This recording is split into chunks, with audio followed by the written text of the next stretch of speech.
Welcome home. You're back quite early today. Well, yeah, I bought sushi for all of us to eat. I was surprised just by getting a reply from my husband, who had been ignoring me for over a month. On top of that, he was holding high-quality sushi.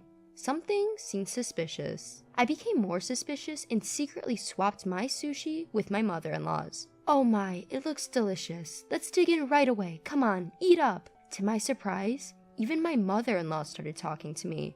There must be something going on. Convinced of this, I pretended to go to the kitchen to make tea, encouraging them to start eating first. Then from behind the door, I watched their reactions. And then, my mother-in-law who ate the sushi started shivering and coughing. Unbelievable words were uttered by them. My name is Susan, 29 years old. I got married to Ryan, whom I met through my father's introduction half a year ago. I grew up with my strict father who hates dishonesty and my gentle yet strong-willed mother. I am, to put it nicely, a serious person, or, to put it badly, someone who can't adjust to the people around me.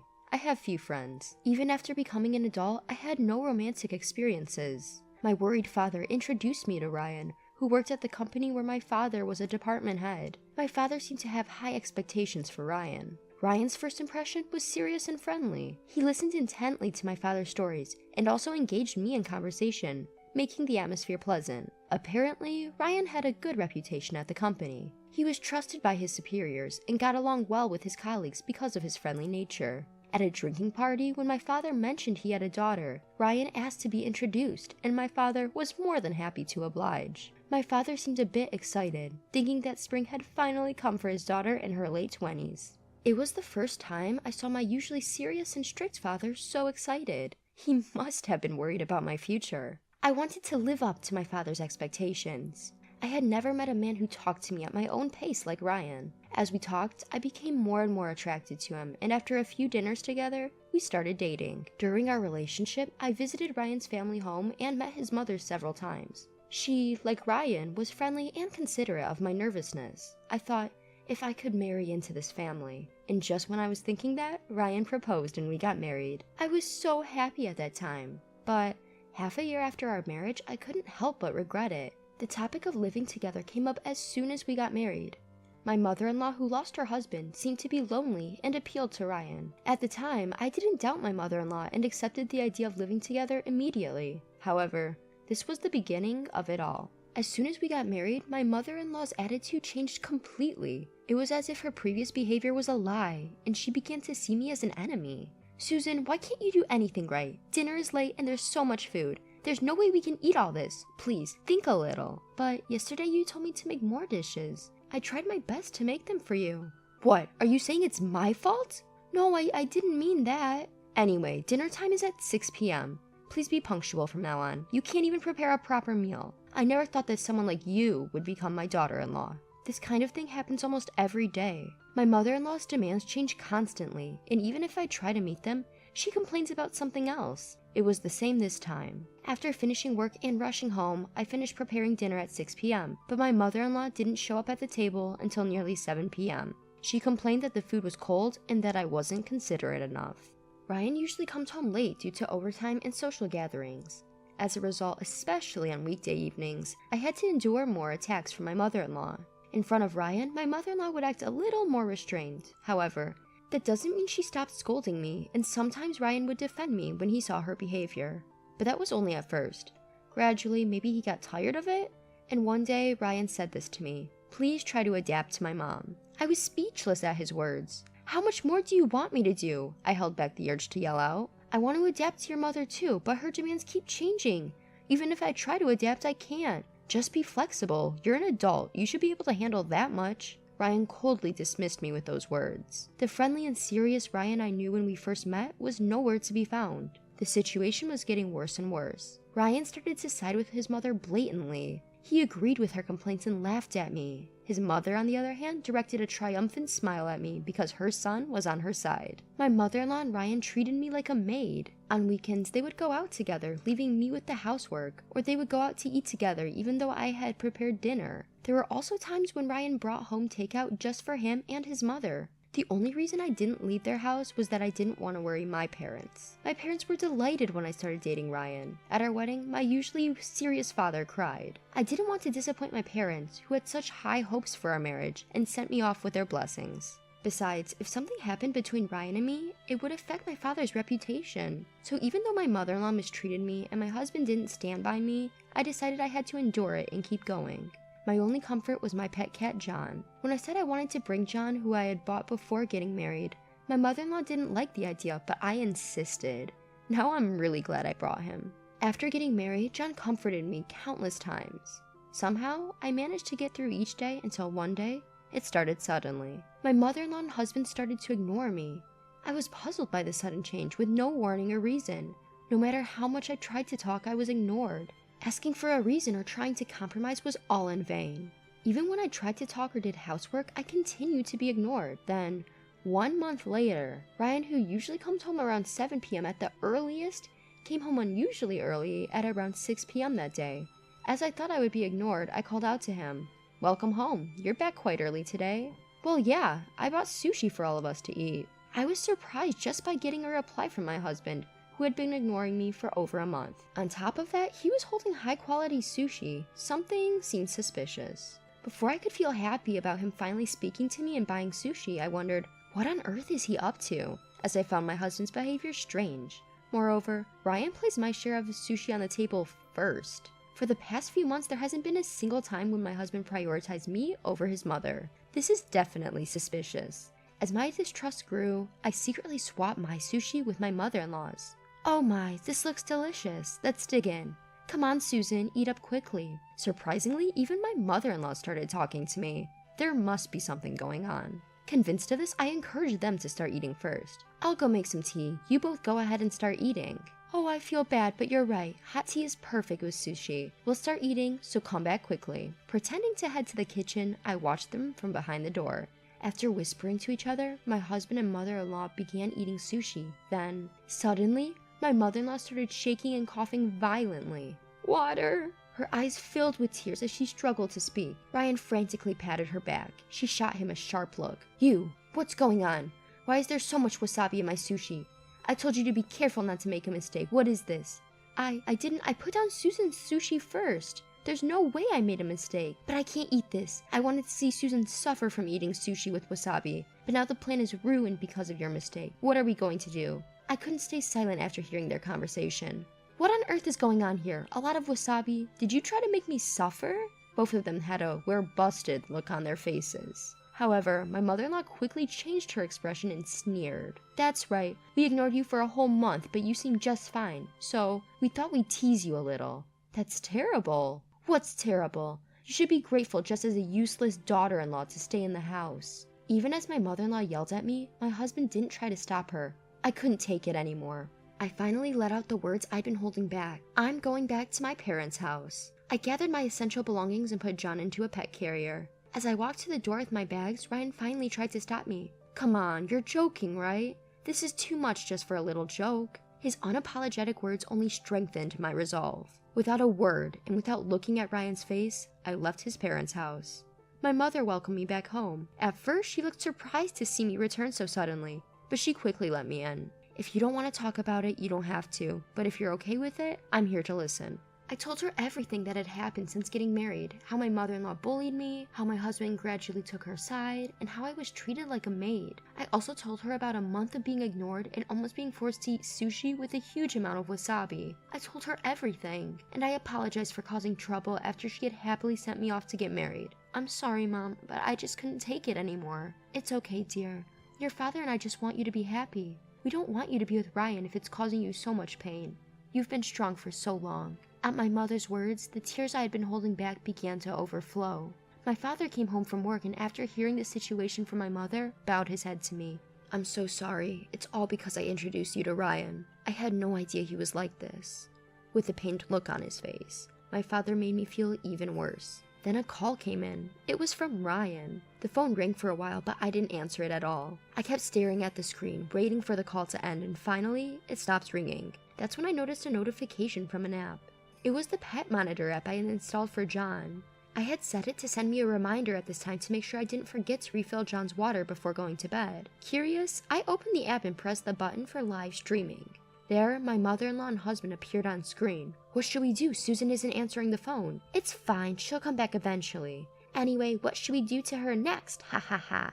What if she says she wants a divorce? I'll lose my position as the boss's son-in-law. I was able to pass work off to my subordinates because of my position as my boss's son-in-law. I can't afford to lose that now. Boss's son-in-law. Hearing that, I couldn't hold back my anger any longer. My father, who was next to me, felt the same way. He quietly stared at the screen with a look of disbelief, his hands trembling. I immediately sent a message saying, "Let's get a divorce." Several calls came in right after, but I ignored them and went to sleep. That Saturday morning, the doorbell rang early. Oh my, who could it be this early in the morning? I heard my father's voice from the entrance. Following her voice, I heard the voice that had been irritating me. Please let me talk to Susan. She's misunderstanding a lot of things. It was Ryan. Since I didn't answer his calls, he came all the way to my house. Not wanting to cause my mother any more trouble, I went to the front door. I sent a sharp glare at my husband and spoke coldly. What do you want? Susan, why didn't you answer the phone? I was worried about you. Worried? You teamed up with your mother to make fun of me, ignored me for a month, and then tried to make me eat sushi with a huge amount of wasabi? That was... At my accusation, Ryan was at a loss for words. I started to close the front door on him. I'll bring the divorce papers as soon as they're ready. I have nothing more to say to you, so please leave now. Wait, are you serious? You've never been in a relationship with anyone else, right? If we get divorced, you'll never be able to marry again. Are you okay with being alone for the rest of your life? Ryan's words only fueled my anger. I played the recording of the pet monitor footage I had saved last night. My husband, Ryan, was clearly upset after seeing the video. I said to him, "You don't want to divorce just to protect your own position, right? You don't even think of me as your wife. I'd rather be single than be with someone who doesn't care about me and abuses their power to oppress others." I showed a determined attitude. My mother nodded firmly at me, and then I heard my father's voice from behind. "She's right, Ryan. After seeing that video with my daughter, I asked around at the company. It seems you were using your position as my son-in-law to not only push work onto your subordinates, but also make them do unnecessary chores, acting like a king. I guess I still have a lot to learn about judging people." "Please wait, father-in-law. This is not what it looks like. It's my mother. Yes, it's all my mother's orders. She told me to harass Susan and use my position as your son-in-law to push work onto others." So you really were pushing work onto others? I was not only angry, but also appalled that Ryan was trying to blame his mother for everything and exposing his own wrongdoings. Ryan looked at me with pleading eyes, but I exaggeratedly turned my head away. At that moment, I heard another annoying voice. "Ryan, I came to help you." It seemed that my mother-in-law had come to help Ryan, but by that time, Ryan had already betrayed his mother. He pointed at her and said, "It's all her doing." My mother-in-law looked confused. "What do you mean, Ryan? I came here to be on your side. Are you trying to make me the bad guy?" "You are the bad guy. It's all your fault, Mom. If you hadn't harassed Susan, none of this would have happened. We wouldn't be talking about divorce, and I wouldn't be worried about losing my position. Don't blame me. It's all your fault for trying to get rid of me." Both of them kept blaming each other, and my father, my mother, and I had no choice but to watch in astonishment. Their argument didn't seem to end anytime soon. My father, tired of it all, sighed and spoke up. "You two can argue about this at home. I'm disappointed to find out that you, Ryan, are such a despicable person. There was talk of promoting you, but I'm going to cancel that." "What?" Ryan looked at my father with desperate eyes, but my father didn't change his attitude. And then, our divorce was officially decided on the spot. We printed the divorce papers at home and signed them right away. Ryan's misdeeds at work and his divorce from me, the boss's daughter, became well known, and he felt so uncomfortable that he offered to resign. He's been trying to find a new job, but the rumors have spread to other companies in the same industry, and he hasn't been hired. He's trying to switch to a different industry, but it's not going well. After fighting with his mother over this incident, Ryan left his parents' home and started living alone. But he has no money and is living in a shabby apartment. He's doing day labor jobs to get by, barely making it through each day. His mother, who used to dote on him, is now living alone and feeling lonely. The neighbors found out about her mistreatment of her daughter-in-law, and she's living a life without conversation, receiving cold stares. I'm living with my parents again, just the three of us. Now that the burden from my ex-mother-in-law and Ryan is gone, I can focus on my work better than ever before, and I've been given bigger responsibilities. 1 year after the divorce, I see signs of a new spring coming in my life. The person is a junior colleague with whom I successfully completed a project. Since joining the company, we've worked together many times and built a trusting relationship. Until recently, we only talked about work, but lately, I've been invited to meals, and the other day, he asked me out. This time, I want to build a happy family, and I believe that with him, my wish will come true. Sarah is my name. Tom, my husband, and I have been married for 2 years. I had hoped to start a family by now, but we have yet to be blessed with children. I enjoy my job and it gives me a sense of purpose in life, though, so I'm not in a hurry to have children, but it's different for Tom. Tom recently expressed his disappointment at me in not yet having children. How soon will you be expecting a child? Please, for God's sake, hurry up. My mother is excited about it. I went to the hospital, but nothing was wrong with me. If you insist, let's have you checked out as well. You're implying that I'm the reason you can't have children? It can't be my fault. How do you know? There are a lot of families whose men are the cause. There's no way I'm the reason for this problem. Don't bring it up again. Then, since neither of us is infertile, consider it a gift and let's take our time and wait a little longer. Why are you being so easy on yourself? My mother needs to see her grandchild as soon as possible. Tom is pressured by his mother every time he sees her. Is my grandchild here yet? He is still refusing to go to the hospital to be examined, which is causing problems.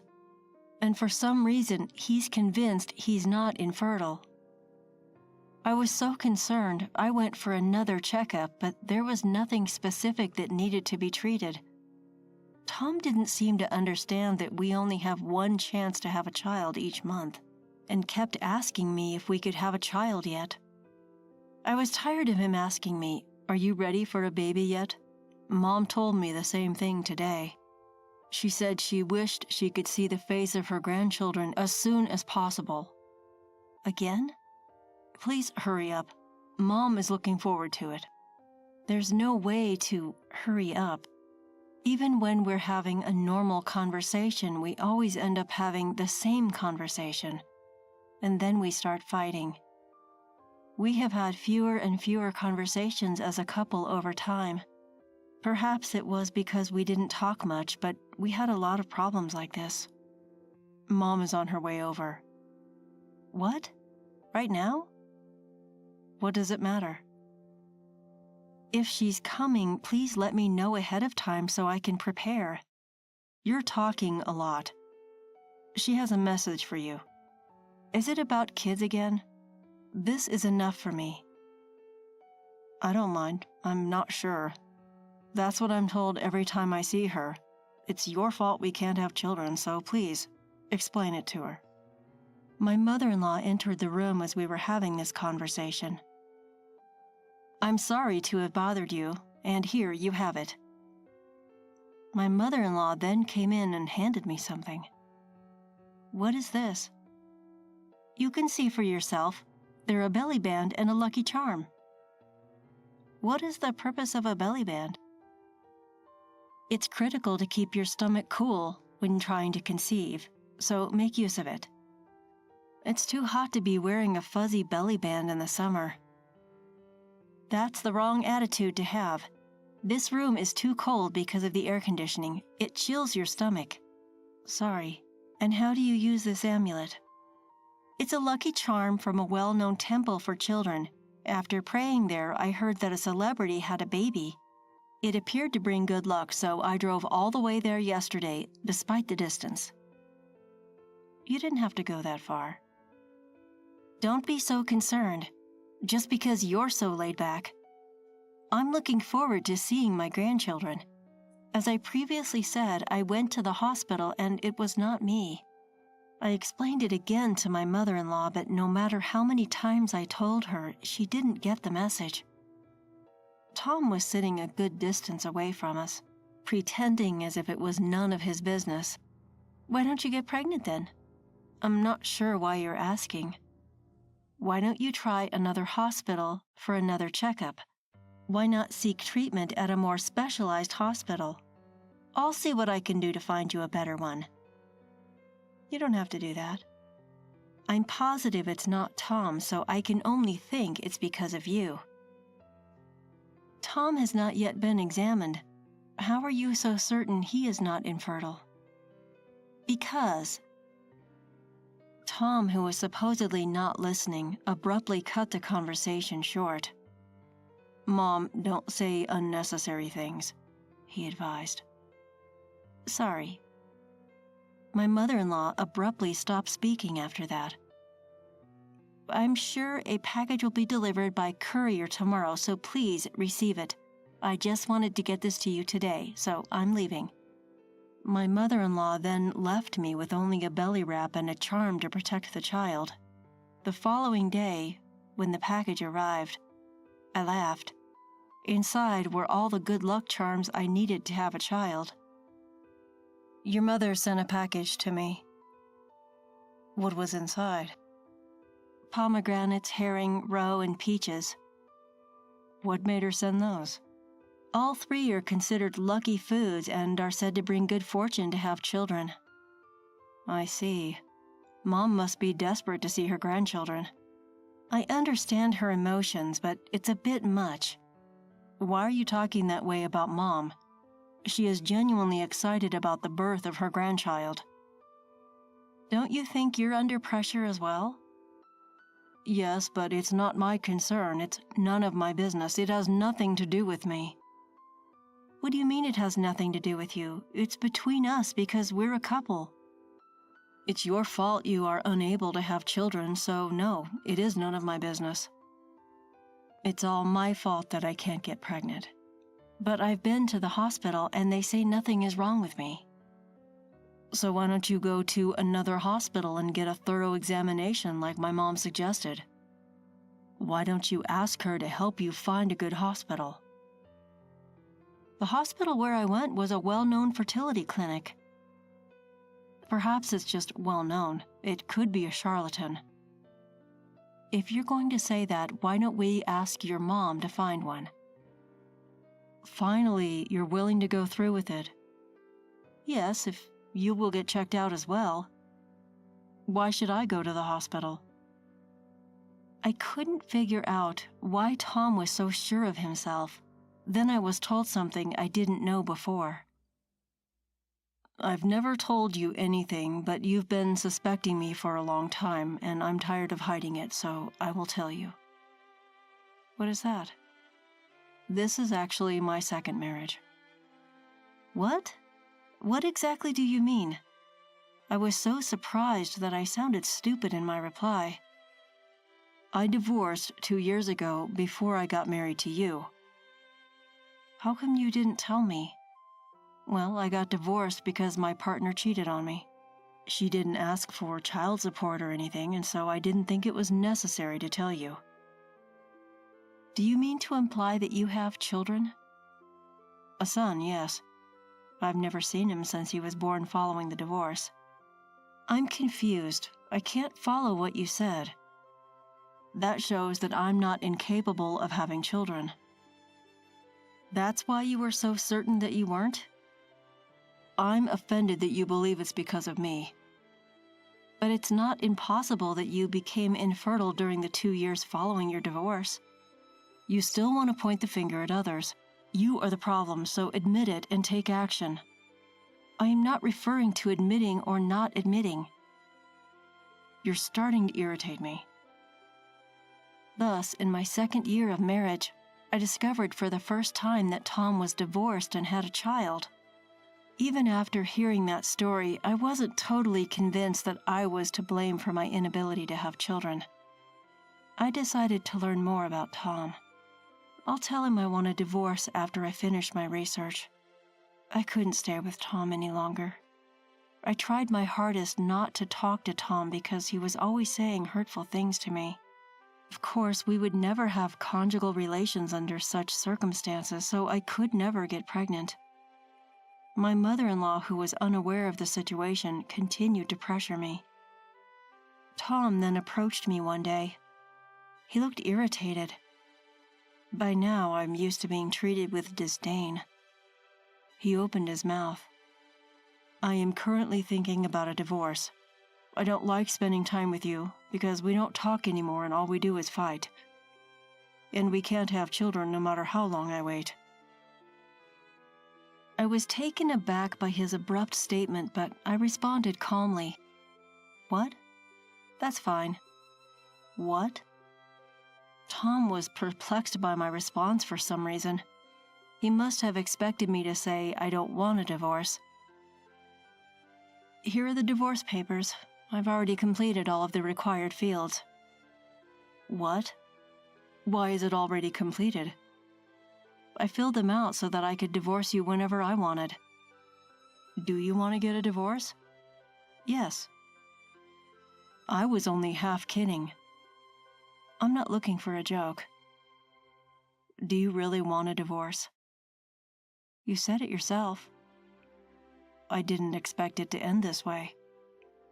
Did you expect me to sob and say I didn't want a divorce? Yes.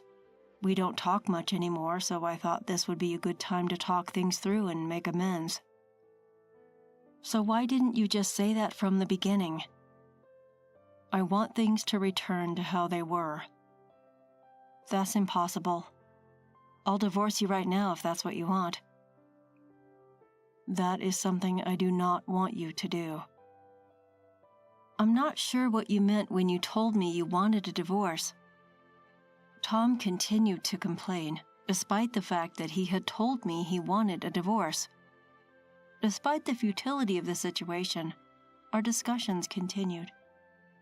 Then my mother-in-law arrived in good timing. What's going on all of a sudden? I went out with some friends and brought you some souvenirs. Souvenirs?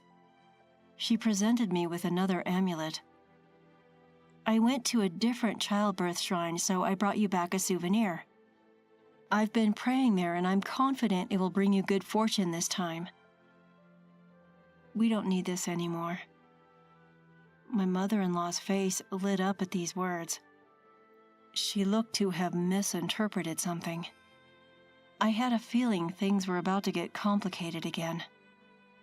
Well, whatever. Does this imply that you no longer require it? What? Finally, I suppose it's because of all my efforts. I'm so relieved. It is partly correct. We have to go again to pray our appreciation. My mother-in-law stood in front of me, a happy expression on her face. Tom stood next to me, his eyes downcast, saying nothing. I was anticipating how dissatisfied my mother-in-law would be with my next words. What exactly is it? Don't be so bold as to tell me what I think you're going to say. We've decided to divorce. What? Divorce? Yes. I assumed you were expecting a child. What do you mean that you're divorcing? We were just discussing it. Was this a sudden decision? Not at all. I've been considering it for quite some time. Are you going to flee because you can't have children? That is not the reason I am divorcing him. But that's okay. If you are incapable of getting pregnant, it's better for him to divorce you and marry a second woman. It will be a third marriage, not a second marriage. You knew that? I found out about it the other day. His ex-wife became pregnant shortly after they divorced. Okay. So I can only conclude that you were the culprit. If you leave, I will be relieved. I see. Tom has always been popular with the girls. He'll soon find a partner. Hopefully, our next meeting will result in a pregnancy. So if you've already made up your mind, get divorced as soon as possible. I'm leaving. You two discuss the rest. My mother-in-law then left. She walked away without knowing the truth. We carried on our conversation. Let's file the divorce papers right away so we can be divorced. I want to have children soon, and now I realize I dislike spending time with you. Let's go ahead and get divorced. Then quickly write it. I handed him the papers to complete his part. All I needed to do was turn them in. Tom, by the way, you will have to leave the house when we divorce. What? Why? I'm making mortgage payments. Have you forgotten? My parents paid off the loan and bought this house all at once. You were simply repaying my parents' loan. I was. So you're leaving because of this. I believe we had quite a bit of money saved up. I don't have any money saved up. But didn't you say you had approximately 10 million? That is the money I saved when I was single. As a result, it is not included in the property division. As a result, neither the house nor the money will be mine. That's correct. Well, it doesn't matter. You're taking a new path. Yes. In addition, I'm going to sue you and your mother for emotional distress. What? Why?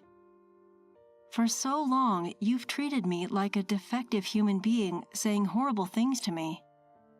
It's the truth. Do you really believe I'm the reason I couldn't conceive? It's self-evident. I have a biological child. I told Tom, who had no idea what was going on, everything. It appears that your child from your ex-wife is not yours. What nonsense are you talking about?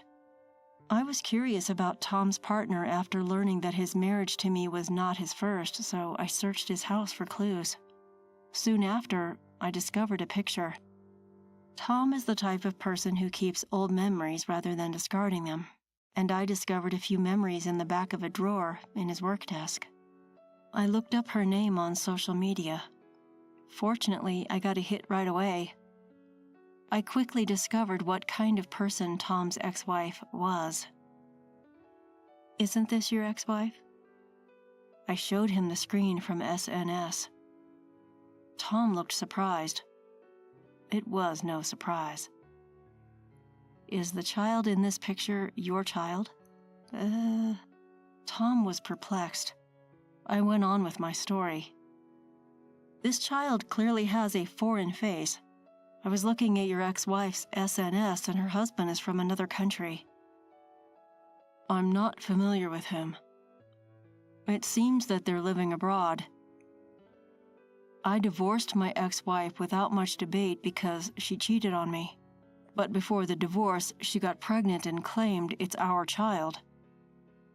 I'm pretty sure it was his child. Really. In any case, you have no biological children. Is it possible that I am the reason you are unable to have children? That, I believe, is most likely the case. I did go to another hospital and my body was fine. I'm also going to get checked out. Will you drop the divorce and go through treatment with me if I'm the reason you haven't been able to conceive? Why would I do that? I've already completed the divorce paperwork. I'll simply file them tomorrow. Don't say that. I still like you. You don't like being around me, do you? If you're so popular, you'll find someone new soon, as your mother predicted. Let's talk about it again. I'm going to file for divorce tomorrow, and I'd like you to pack your belongings and leave this week. Oh, no. Didn't you say you wanted a divorce? I'll consult with my attorney about alimony. You'll have a message later. I filed for divorce the next day. We had become strangers. Tom packed his belongings and reluctantly left the house to his parents' place.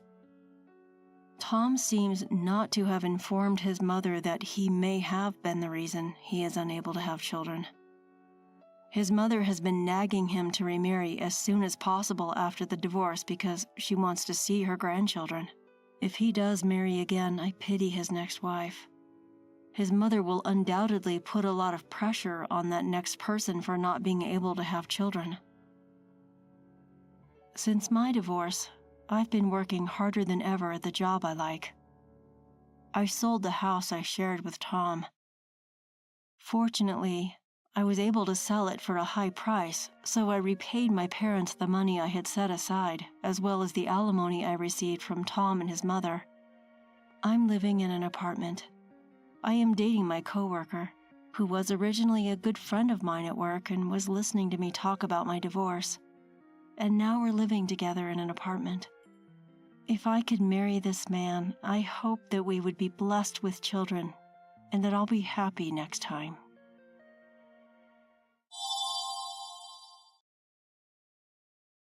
It's been 5 days since our child was born. My husband appeared without any notice and shoved divorce papers in my face. If you get too cocky just because you had a kid, I'll divorce you right away. You'd be in trouble if we divorced, right? There's no way you can raise a kid alone, huh? Enraged, I snatched the divorce papers from him. Huh? It's pointless to try and tear it up. You'll just be my slave anyway. Ignoring my husband's sneering laugh, I signed the divorce papers and said, "Fine, let's get divorced." Huh? My name is Stella. I'm 32 years old.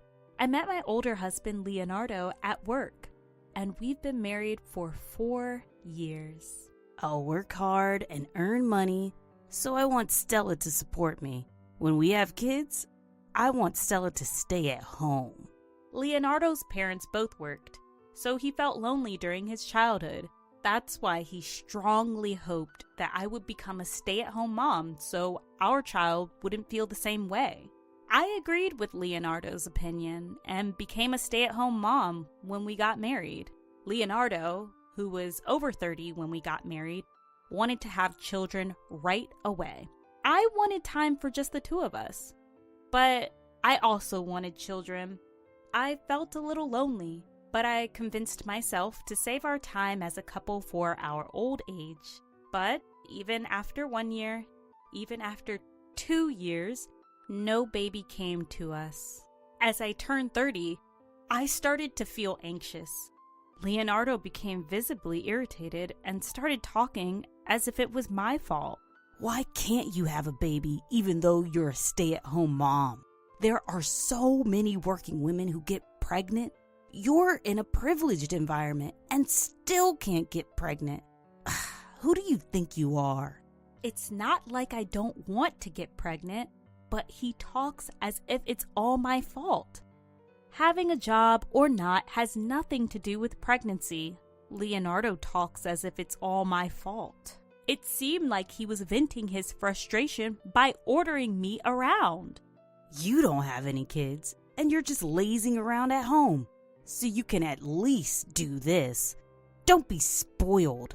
The household chores Leonardo demanded became more and more advanced. It felt like I was being treated like a maid. However, living far from my hometown, I didn't have any friends nearby. I barely went out, only to buy groceries. I wasn't working, so I hardly had any money to spend freely. I was living a suffocating life. It wasn't just Leonardo who cornered me. 2 years into our marriage, with no pregnancy announcement, his parents started to suspect something and contacted us. His parents asked, "Where's our grandchild?" My husband said, "It's your fault we don't have a baby." I had no one to talk to and had to endure the pressure alone. My life became darker and darker, but the endless days seemed to come to an end. Finally, I got pregnant. A clear positive line appears on the pregnancy test. Tears of joy well up in my eyes. At last, I finally become pregnant. I tried to contain my excitement and take a picture of the pregnancy test to send to Leonardo. Once he knows I'm pregnant, he should go back to being his old self. I send the photo with that hope, but there's no response from Leonardo. When he comes home late at night, he hands me his bag and jacket like always. Nothing seems different. Wait, did he not see the photo? Without saying a word, Leonardo sits on the sofa and starts watching TV. At dinner, he's still silent, so I decide to bring up the topic myself. Leonardo, I sent you a photo. Did you see it? I'm pregnant. Finally, a baby is coming to us. Holding back the tears that threaten to spill, I smile at Leonardo, but his gaze remains fixed on the TV. Finally, without changing his expression, Leonardo says, "Seems like it." Is that all? Why isn't he happy? Why doesn't he look pleased? I can't understand it at all. An indescribable feeling washes over me. Hey, this is our baby. Aren't you happy? You always said you wanted a child. You wished for it to happen soon, right? I seek agreement from Leonardo as if to dispel my anxiety. He should be happy, delighted, feeling the same as me. That's what I wanted to believe. But the words that came back from Leonardo easily betrayed my expectations. Don't get all high and mighty just because you got pregnant, alright? Do you even realize how long you kept me waiting? Don't think I'll be kind just because you're pregnant. You're not working. I expect you to keep doing the housework, as you have been. I never thought of slacking off on housework or expecting kindness. All I want is a single "I'm happy" from Leonardo. My tears of joy from just a moment ago have turned into tears of sadness. Without paying any attention to me, Leonardo heads to the bedroom without saying a word. Why couldn't he be happy for me? He said he wanted a child so badly. At the obstetrician's office, I found out I was pregnant with twins, but Leonardo doesn't show any sign of happiness. Maybe it doesn't feel real yet since my belly isn't getting big. I'm sure he'll gradually realize it as my belly grows. That's what I decided to believe. A few weeks pass and morning sickness starts, along with constant drowsiness. Even in this state, Leonardo doesn't show concern for my health or help with housework. During a checkup, I'm faced with a shocking truth. You're at risk for a miscarriage. Please try to rest as much as possible. Hearing the word miscarriage makes everything go dark. But knowing there's still a chance for the babies, I take a deep breath. The doctor's instruction is bed rest at home. I need Leonardo's help. I contact him right away, but just like when I told him about the pregnancy, there's no response. I tell Leonardo about the checkup when he gets home, but his attitude doesn't change. After struggling for a few days, I decide to go back to my parents' house early. That night, Leonardo throws these words at me. Don't laze around too much at your parents and gain weight, okay? And remember, you're taking care of the house when you get back. Be careful not to slack off too much. On the day I go back home, even though we won't see each other for a while, Leonardo leaves the house in the morning.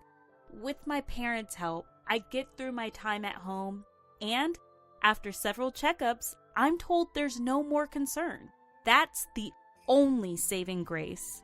When I contact Leonardo to tell him about the checkup, he picks up the phone and tells me in an annoyed voice, "Oh, that's good. Well, bye." Just before he hangs up, I hear a woman's voice on the other end of the phone. "Leonardo, who are you talking to?" It didn't sound like a misunderstanding.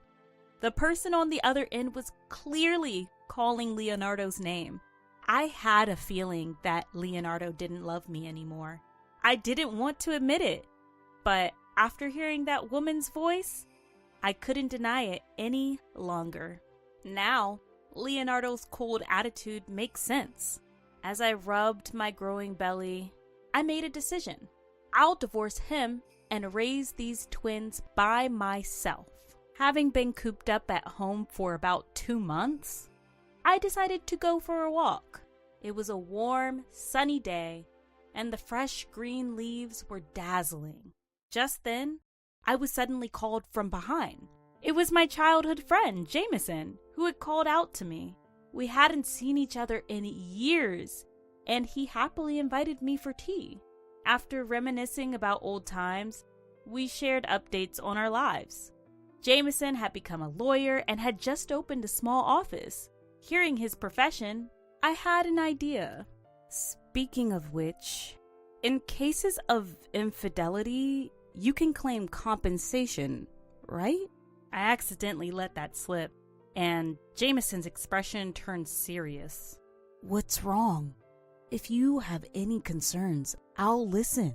Before I knew it, I was revealing my inner thoughts, which I couldn't tell anyone. The struggle to get pregnant, my husband's indifference, and even him enjoying time with his mistress. As I talked, I realized I was tearing up. It must have been tough. At Jameson's words, the tension inside me snapped. Even though I'm not young anymore, I broke down crying without caring about others' eyes.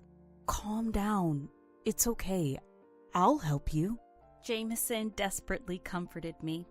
First, let's gather evidence. You can't fight without proof of infidelity. Evidence? Anything. Just gather physical evidence. But can I do it? Should I introduce you to a private detective agency I'm acquainted with? They're experienced in gathering evidence for divorce cases, so it'll be fine. Thank you. That would be helpful. After that, I followed Jameson's advice and hired a private detective to gather evidence of Leonardo's infidelity. According to the detective agency, Leonardo had been inviting his mistress to our home and practically living with her while I was away visiting my parents. The mistress was a third-year newcomer at the same company Leonardo and I worked at. Everyone at the company knew that Leonardo was married, as I used to work there too. It seemed that the mistress was having a relationship with him, knowing he was married, and their affair had been going on for 2 years. It was around the time Leonardo became frustrated that we couldn't have a child. He blamed me for not being able to have a child, treated me like a maid, and was indifferent even after I became pregnant. I had many worries because it was my first time, but he was cheating with another woman outside. Learning the truth, I trembled with anger. So this was why he didn't rejoice when I became pregnant. While I was suffering and in pain, he was enjoying himself. Just divorcing him wouldn't be enough. I will definitely make him pay. Determined, I had several meetings with Jameson, the lawyer, and devised a plan. Jameson was very supportive and constantly concerned about my condition. And right on my due date, I gave birth to healthy twins. Leonardo suddenly appeared on the 5th day after the birth when the pain from my wound had subsided. Hey, long time no see. You got to stay in the hospital for 9 days, huh? What a luxury. It's not like you gave birth by yourself. You were slow to get pregnant, slacked off on housework when you went home, and then had a C-section? You're a failure as a woman.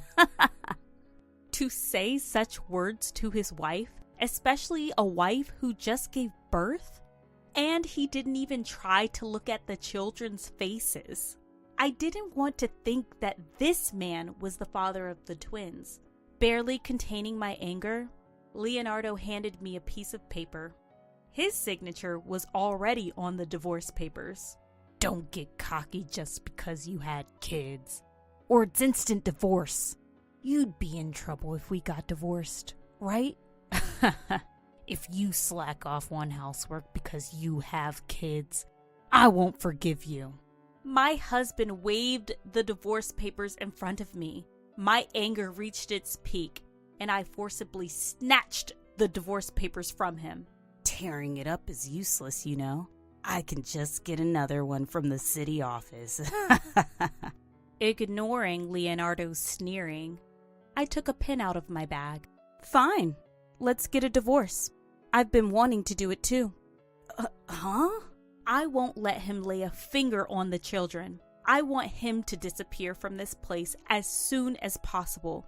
With those thoughts, I signed the divorce papers. Leonardo, sneering at me, reached out to grab the papers. Do you even know what you're saying? What will you do with these kids if you divorce me? You can't raise them alone. Stop being stubborn. You should just be my slave for the rest of your life. I've already told my parents that we're getting a divorce. From now on, I'll live with them.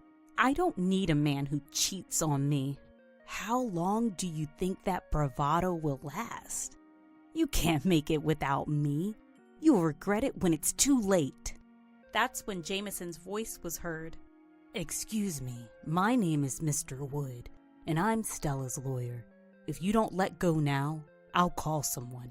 Surprised by the sudden appearance of the lawyer, Leonardo immediately let go of the papers. Who are you? What do you mean, lawyer? As if to hold Jameson back, my husband stepped forward and raised his voice. But Jameson was unfazed. He must have been through many similar situations before. Jameson calmly continued the conversation. We already have evidence of your infidelity. If you don't agree to the divorce, we'll proceed with divorce mediation or a lawsuit. If you don't agree to pay compensation or negotiate, we'll also go to court. Wait a minute. I didn't agree to a divorce.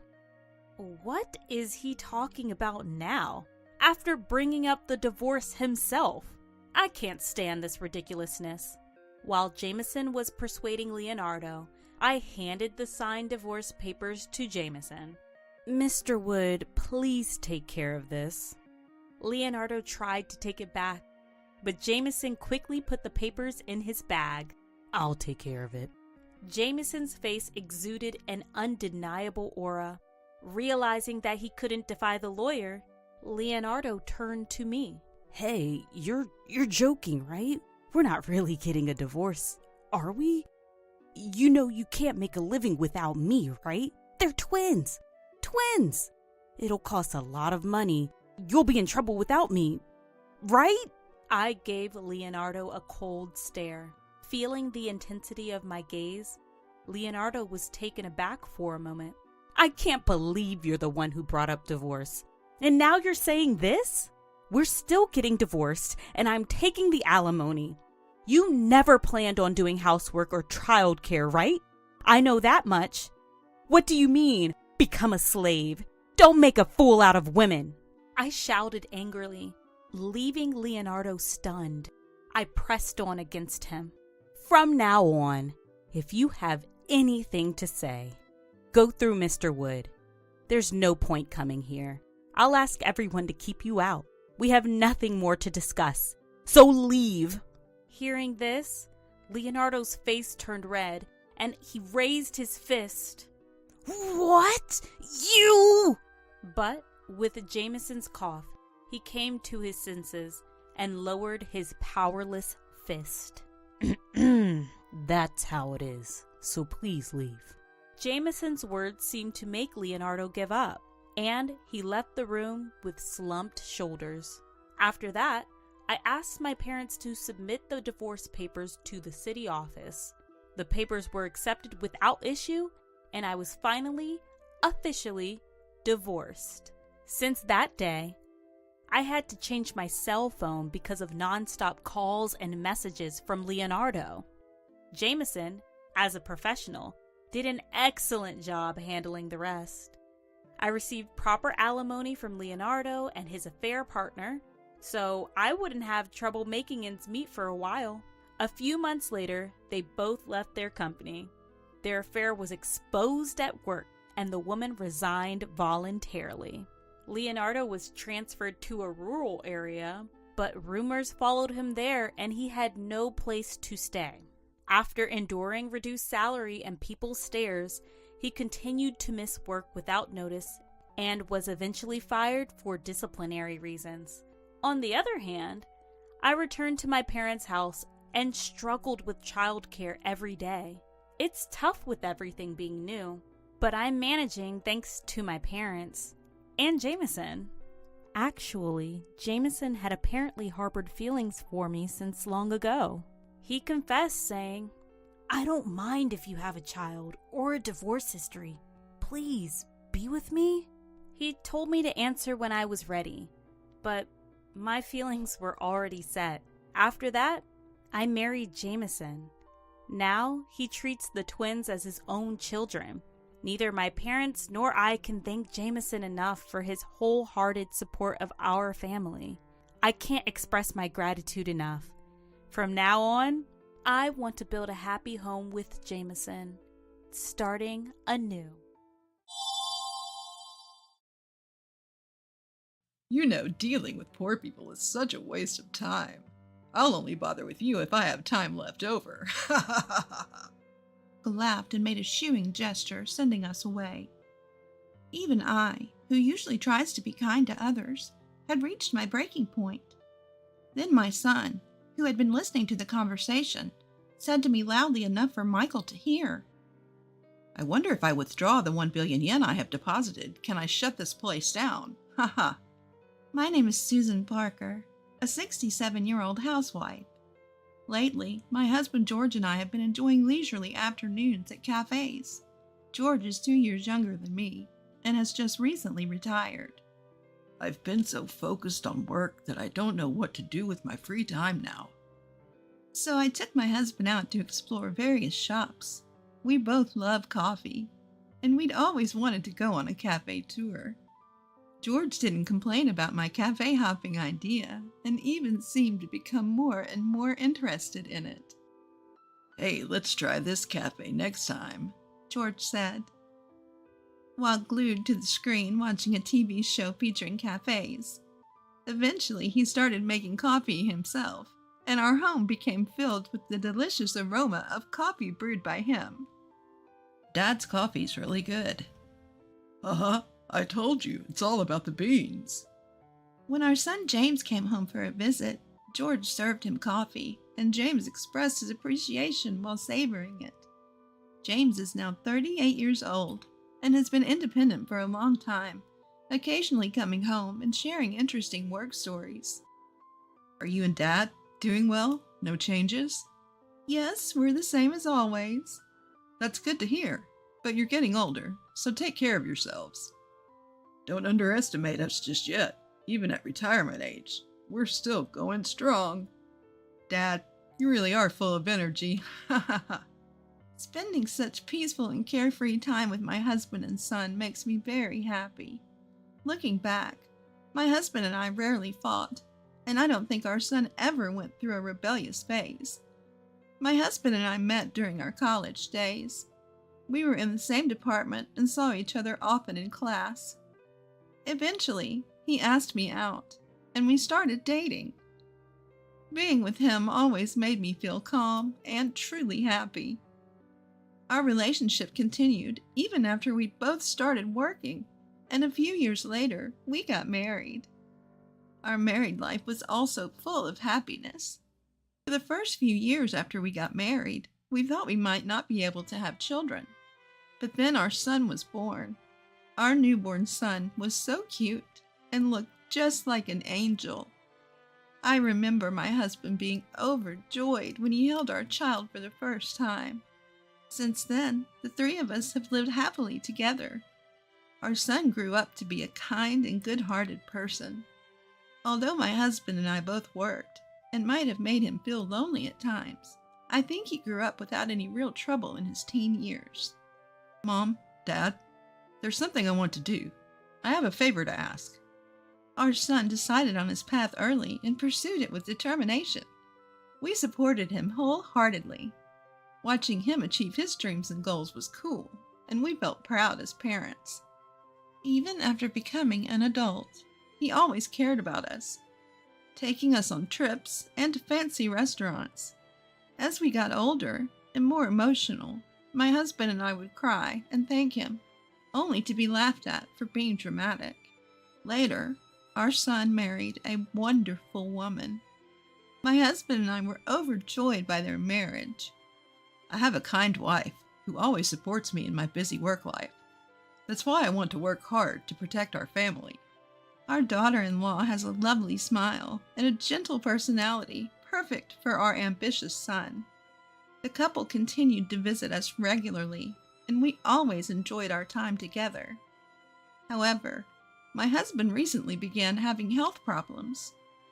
As our son had warned, we needed to take care of ourselves, so we went to the hospital together. There, we received shocking news from the doctor. It's terminal cancer. You have about a year left to live. Both my husband and I were stunned. We had planned to spend lots of leisurely time together as a couple. We even talked about opening a small cafe at our own pace. We despaired at the reality we faced. I can't believe it. Dad has cancer? Our son was also deeply shocked by the situation. We don't have children yet, and I was just thinking about showing you your grandchild soon. We were heartbroken, but we knew the hardest part was for my husband himself. He was hospitalized and began cancer treatment. How is the treatment going? Is it painful? I'm fine. I might even beat cancer if I keep going like this, right? Haha. He's trying to act strong, but the treatment must be incredibly tough. His face has become gaunt, and his body is getting thinner. Susan, I'm sorry I might leave you behind and die first. What are you talking about? You still have more than half a year left, according to your doctor. We never know, you might live even longer. We have to keep our hopes up and stay positive. Yeah, but I just wanted to apologize in advance. I could pass away at any moment now. Don't say that. My husband seemed to be feeling quite weak mentally. I see, so Dad is feeling like that. Our son wanted to do something for his father who was feeling weak. I want to grant Dad's wish before he's unable to go out anymore. Yeah, let's ask him about it. Encouraged by our son, I asked my husband indirectly, if you could go out right now, where would you like to go? We probably can't get permission for an overnight stay, but maybe we can go out for a short time. Oh, I know. There's a hot spring a few hours from here by car. A hot spring? There's a cafe nearby that serves delicious coffee. Oh, really? I couldn't help but smile. My husband really loved coffee and cafes. Let's go to the hot spring and have some delicious coffee. When I said that, my husband looked delighted. I hope the doctor will give us permission. Afterward, I asked the doctor if we could get permission for a brief outing. The doctor agreed, saying that my husband's condition was stable for now. So we went on a family trip for the first time in a while. It was only a day trip, but it was wonderful to go out together as a family. Our son drove the car, and the four of us, my husband, our son, and his wife, headed to the hot spring and cafe. The large outdoor bath at the hot spring had a great view, and the weather was perfect, making it an amazing experience. At the cafe, we heard that the men's bath also had a fantastic view and was a wondrous hot spring. We finally had the coffee we'd been looking forward to, and it was so delicious that it moved us. I'm glad we could all enjoy this delicious coffee together. Thank you so much. I'll do my best in my treatment from now on. My husband said this to us with a gentle smile. I thought it was good to bring them here when I saw both my son and husband happy. And then, 1 week later, my husband's condition suddenly worsened, and he passed on to the next world. Why did you pass away so soon? I was so sad that I couldn't help it. Even though he had endured such painful cancer treatments and had become well enough to get permission to go out, our son couldn't stop his tears either. We were so down that we were useless, so our daughter-in-law took care of arranging and preparing the funeral for us. I'm really grateful because I think we wouldn't have been able to hold the funeral properly without her. And we were able to send off my husband safely. Many people attended the funeral, and it was clear that my husband was well loved. He often said he wanted to open a cafe with his wife recently. Yes, that's right. He was also very enthusiastic about studying how to brew coffee, the types of beans and roasting. As I talked with the people who attended the funeral, I remembered the days when my husband was happy to brew coffee, and tears welled up again. And then, I wanted to fulfill our dream together with my husband. Mom, you're going to open a cafe? After the funeral settled down, my son and his wife visited our house. Yes, I want to make your father's dream come true. I think it's a great idea. I'll support you with all my strength if there's anything I can do. Thank you. I don't know the first thing about business, so I'm really grateful for your cooperation. And so I asked my son to come with me, and we went to consult with the local credit union about financing. It was so crowded in the morning. My son and I sat on the sofa with our waiting numbers and waited for our turn. And after about an hour of waiting, we went to the counter. Welcome, please have a seat. The bank teller who greeted us sat down and was named Michael. What can I help you with today? Well, I'm thinking of opening a cafe soon. I came to talk about financing.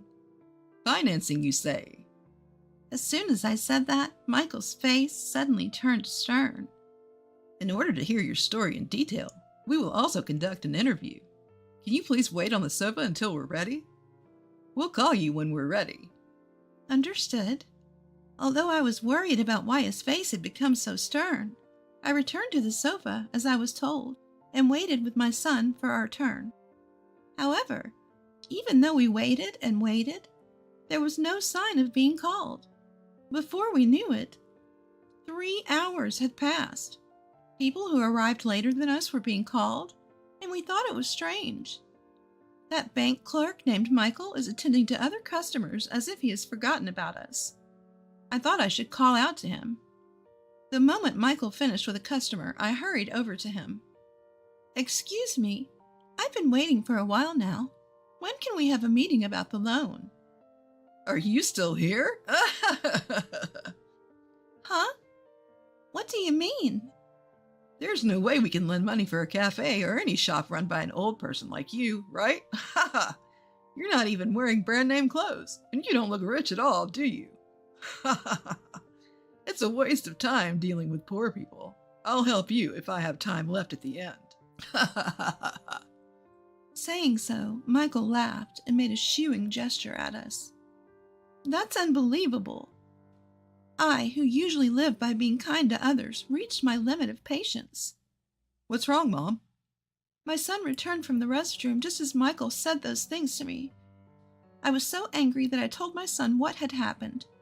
Upon hearing the story, my son said in a loud voice so Michael could hear, If I withdraw the 1 billion yen I deposited, I wonder, can I shut this place down? What? Michael looked puzzled at my son's remark. Sir, if you're going to cause a disturbance, please leave, as it's bothering other customers. I can't believe the nerve of this Michael to say such a thing to my son. And my son said, I just moved my business deposit to this bank recently, but I guess that was a mistake. Call the branch manager because I can't talk to you. Stop it. I'll sue you for obstructing business. Michael refused my son's business and snapped back. It seems even my son had reached his limit of patience. Then I'll call directly. My son said so and made a phone call somewhere. Then the branch manager came running out of a back room in the bank. Mr. Johnson, what happened? Seeing the manager rush over and speak to my son, Michael's eyes widened in surprise. Branch manager, what's going on with this bank? This Michael clerk made my mother wait for over 3 hours, calling her a poor person and tried to send her away. What? Michael, what the hell are you doing? Mr. Johnson, could you please come to the reception room? Let me apologize. We decided to follow the branch manager as it seemed we were causing a disturbance to other customers. When we arrived at the reception room, The branch manager prostrated himself and apologized. I'm truly sorry about this. Michael just transferred from another bank. We also didn't have a deep relationship with you yet, and our other staff members were too busy to notice. It's fine, manager. I'm not asking you to be treated specially. I just want you to take proper action regarding how he treated my mother and judged her based on her appearance. Of course. Michael, hurry up and apologize. This person is the owner, chef of a famous restaurant. They just opened a new store in this area and deposited 1 billion yen in our branch. Huh? Told by the branch manager, Michael turned pale and prostrated himself to apologize. I'm so sorry. Michael, have you always treated customers differently based on your own judgment? If so, you're disqualified as a bank employee, or even someone in the service industry. At the very least, we don't want to do any transactions here anymore. No, I mean... Mr. Johnson, could you please reconsider? The branch manager pleaded with my son. Unfortunately, we can't trust this bank as it is. Show your sincerity and then we can talk. If you can't do that, I'll withdraw all of my deposits by the end of this month. My son said so and took me out of the bank. A week later, the branch manager called my son. According to the conversation, the bank conducted a detailed investigation on Michael and found that he had been turning away customers who came for loans based on his own judgment. Moreover, it was revealed that he had also embezzled the bank's money. Of course, Michael was fired. The branch manager called my son several times to apologize and propose various favorable terms for my loan. My son felt the manager's sincerity and decided not to withdraw the deposits. Thanks to the manager's proposal, I was able to receive a loan at a very good rate. The preparation for opening my store went smoothly, and I finally opened it. Initially, I had planned to open a coffee shop, but my daughter-in-law had a nutritionist certification, so we decided to open a cafe with healthy and nutritious menus together. Of course, we inherited my husband's passion for coffee and offered delicious coffee as well. My son also supported the store from behind the scenes, and thanks to him, I was able to stock famous coffee beans. The store is thriving, thankfully, and has become popular among female customers for its delicious coffee and food. I don't know how much longer I can work, but I'll do my best to run the cafe for my husband's sake as well. Narrator's thoughts. Do bank employees like this still exist nowadays? It's the worst to blatantly change your attitude depending on the customer. And there's no redemption for embezzling money. I'm glad the protagonist was able to open the store safely. I thought the son was very cool. Please continue to live a fun life, working hard at the store, and maintaining a good family relationship. Thank you for watching until the end. If you like, please subscribe to the channel. See you in the next video.